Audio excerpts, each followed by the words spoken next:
Are you sentimental? Me too. Do you struggle to get rid of things that bring back all the feelings, all the emotions?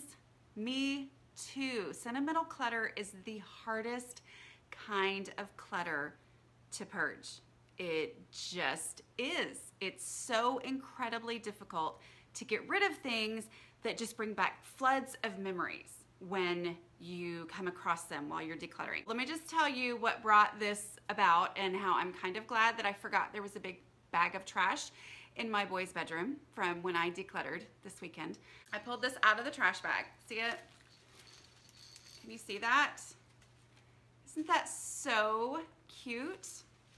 Okay, it's a little painful though to hold it, which is kind of part of my story here. So when my now 14-year-old was born in 2003, he, at my husband's office, sent this right here, okay, to hang on our door. And I was like, oh my word, that is the cutest thing I have ever seen in my whole life. Look, it has all the little, like, it has a rattle, it has, like, it's so cute. It has his name on it. Okay, but let me just tell you something. I have come across this 1,000 different times, not really, but it feels like it, 1,000 different times while I was decluttering in their bedroom, okay? If you have followed my blog over the years, you have seen like a bajillion different decluttering the boys' room, purging the boys' room, getting rid of stuff in the boys' room posts.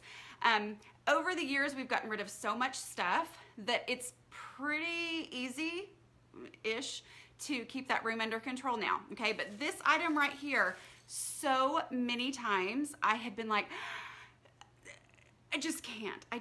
I mean, how do you get rid of the wreath with your kid's name on it, except that? When I saw this weekend, okay, for the 67th millionth time, and I was like, oh, guess where it was? It was on the bottom of the closet floor, tangled up with a bunch of other stuff that my boys had shoved in there, you know, while they were cleaning their room or whatever.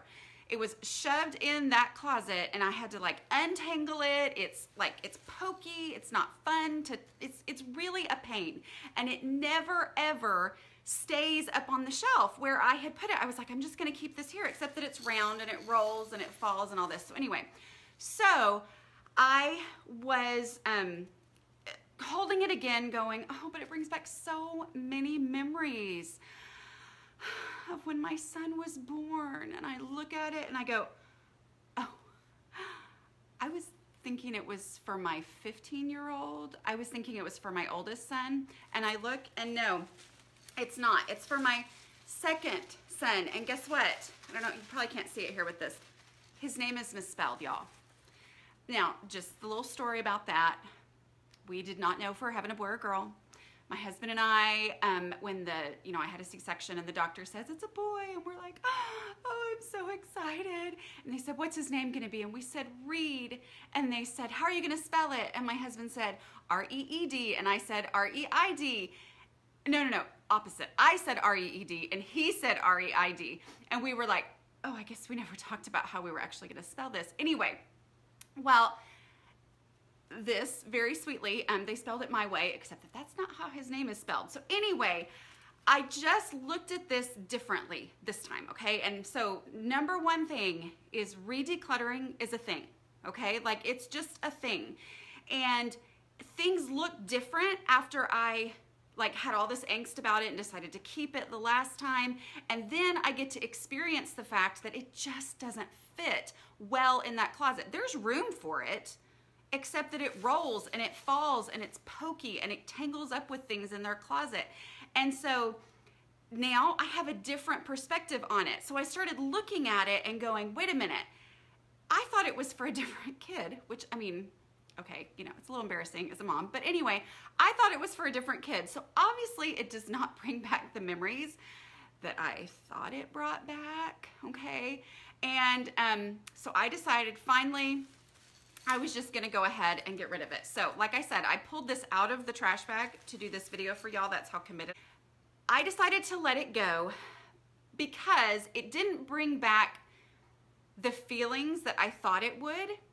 And right next to it that didn't fall constantly, that doesn't fall off the shelf all the time and cause a huge problem, is a little bulldog that they gave us that also has his name on it, probably misspelled as well. Anyway, there's one for each of the boys up there, so I know that there's, you know, actually the right ones for the right kid.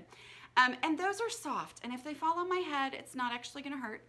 And those bring back just as many memories without being a pain. Does that make sense? Like this is, it's awkward, and if I had a space, okay, so y'all know the container concept, like, right, that's my big thing is the container concept. If I have space in my home for it to stay under control easily, then I can keep it, okay? And I thought I had a space, so I put it there, except that I didn't really have a space because it wouldn't stay in that space because it's rolly and it falls. This is the mentality that I have to have, okay? So yes, there's a place for it. It answers that question, and I'm good because there is a spot for it, but it's a hassle. And when something becomes a hassle, my actual feelings toward this are not warm and fuzzy anymore, okay? I wanted them to be warm and fuzzy, and then I took a minute to look at it and realized it was the wrong kid. But anyway, I wanted it to be warm and fuzzy, but what I was actually feeling toward this was, I can't stand this dumb thing. It falls all the time, okay? And I'm pretty sure the people who bought it for us had no intention of this being like something that made me go every single time, okay? And besides, if y'all don't have teenage boys, I wish them upon you because they are the greatest thing ever. But my boys don't care about this thing. Like every single time we've decluttered, I have explained, they've said, now what is that thing? And I would say, well, this is from when, you know, and maybe I got it right, who knows. This is from when you were born in Daddy's office. They sent it and it was on our front door. And they're like, oh, okay. And then they ask again the next time and they ask again the next time because it brings back no memories for them. Now, the little bulldog that I decided to keep that doesn't hurt my head when it falls on me, even though it doesn't fall because it actually fits and stays there. But that is cute and it's easy to store, and maybe their wives someday will want to use it in their kids' nurseries. I have no idea, but I have the space for it, so it's okay, okay? It stays there. It's not a hassle to me. Now, if we end up needing that space for something else, I'll have to make a different decision. I'll say, okay, this either has to have a take up a space somewhere else where I have space for it, or it needs to go, okay? So, sentimental clutter is the hardest, but sometimes I think things are sentimental when they're actually not sentimental. And that's a big thing for me, is to look at it and go, does this actually mean as much to me as I thought it did the other times I've kept it, or does it actually produce feelings of inside of me? Anyway, just something to think about.